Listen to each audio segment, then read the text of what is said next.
Given object takes n times the time to slide down 45 degree rough inclined plane as it takes the time to slide down an identical perfectly smooth 45 degree inclined plane, the coefficient of kinetic friction between the object and the surface of the inclined plane is তাহলে একটা inclined plane দেওয়া আছে, inclined plane দিয়ে একটা object slide করছে। তাহলে late suppose এটা হচ্ছে inclined plane, rough inclined plane, যার coefficient of friction, coefficient of kinetic friction mu ধরে নেওয়া হলো, এবং এটা হচ্ছে একটা স্মুথ ইনক্লাইন্ড প্লেন যার মিউ ইকুয়ালস টু 0, আর এটার হচ্ছে ইনক্লিনেশন 45 ডিগ্রি, এইটারও ইনক্লিনেশন হচ্ছে 45 ডিগ্রি।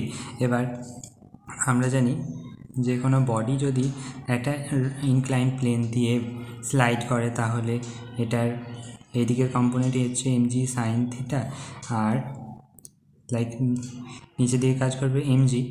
এটা যদি থিটা হয় তাহলে এটা এমজি সাইন থিটা হবে, আর এইটা হবে এমজি কস থিটা, আর এইটা হবে নর্মাল ফোর্স, ঠিক আছে, প্লেনের ঠিক পারপেন্ডিকুলার ডাইরেকশনে। আর এদিকে থাকবে ফ্রিকশনাল ফোর্স, আর ফ্রিকশনাল ফোর্স কি জানি, FR equals to mu N, তাহলে মিউ এমজি কস থিটা, ঠিক আছে, ফ্রিকশনাল ফোর্স হবে মিউ এমজি কস থিটা। তাহলে যে প্লেনটা রাফ, তাহলে সেই প্লেনে অ্যাক্সেলারেশন বের করবো কী করে, অ্যাক্সেলারেশন এ ইকুয়ালস টু নিচের দিকে কাজ করছে এমজি সাইন থিটা, আর ওপরের দিকে কাজ করছে মিউ এমজি কস থিটা, যেটা হচ্ছে ফ্রিকশনাল ফোর্স, ঠিক আছে। তাহলে অ্যাক্সেলারেশন কত হবে, নিচের দিকে যেটা কাজ করছে এমজি সাইন থিটা মাইনাস ওপরের দিকে যেটা কাজ করছে মিউ এমজি কস থিটা, আর এইটার ক্ষেত্রে এটা হচ্ছে অ্যাক্সেলারেশন ইন রাফ সারফেস, আর এটা হচ্ছে অ্যাক্সেলারেশন, আচ্ছা, এটা ডিভাইডেড বাই এম, ঠিক আছে। এটা ফোর্স মানে হচ্ছে এই ফোর্সটা কাজ করছে, তাহলে ফোর্স ডিভাইডেড বাই মাস, তাহলে সেটা অ্যাক্সেলারেশন হয়। অ্যাক্সেলারেশন ইন স্মুথ সারফেস কত হবে, mu m g sine theta divided by m, তাহলে এটা হয়ে যাবে জি সাইন থিটা, আর এটা হয়ে যাবে g sine theta minus mu g cos theta, ঠিক আছে, মিউ জি কস থিটা। ধরে নেওয়া যাক এই ইনক্লাইনটার লেন্থ হচ্ছে এস, ঠিক আছে। তাহলে এস যদি ইনক্লাইনটার লেন্থ হয় তাহলে আমরা জানি s equals to u t plus half a t square.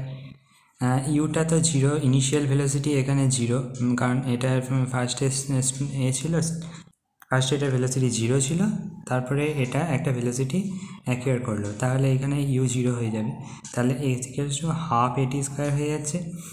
তাহলে এখান থেকে t square equals to 2s by a, এখান থেকে t equals to 2s by a, তার রুট হয়ে যাচ্ছে, ঠিক আছে। এবার এইটা এ এর জায়গায় আমি এ আরটা বসাবো, তাহলে এস ইন কেস, আচ্ছা এখানে হচ্ছে time in case of rough surface, তাহলে এটা কথা হবে √2s divided by g sine theta minus mu g cos theta, আর time in case of smooth surface equals to √2s divided by g in case of smooth surface যেটা আছে, ঠিক আছে। এবার এটা বলে দেওয়া আছে টি আর ইজ টাইম, আর মানে রাফ সারফেসে যে টাইমটা সেটা হচ্ছে স্মুথ সারফেসের এন টাইমস, তাহলে এটাকে যদি এন দিয়ে মাল্টিপ্লাই করে দিই n √s by g sine theta equals to √2s by জি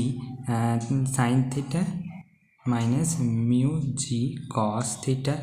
এবার এখান থেকে যেটা ক্যান্সেল আউট করে দেবো, ঠিক আছে। তাহলে 2s by g sine theta, তাহলে এটা কথা হচ্ছে n equals to 2s by g common নিয়ে নিচ্ছি।